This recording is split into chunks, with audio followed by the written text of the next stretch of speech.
truck fixed up, replacing the axles, the suspension, the engine, all that from this guy right here. Here's our donor vehicle.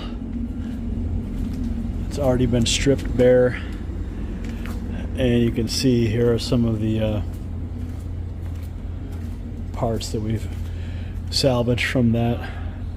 And here is the engine that is going to replace what is in there now.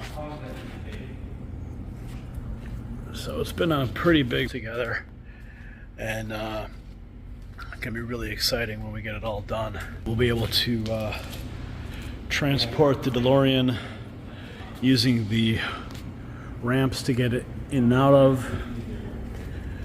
and then we've also got all the interior stuff going on in here.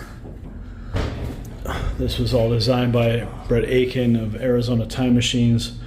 Complete custom fabrication, winches, inverters, smoke machine, lights, speakers, activation switches, everything. And just remember, do not drive over 88 miles an hour when you're hauling your time machine. And always make sure you've got your radiation detection system with you. Doc Brown says so.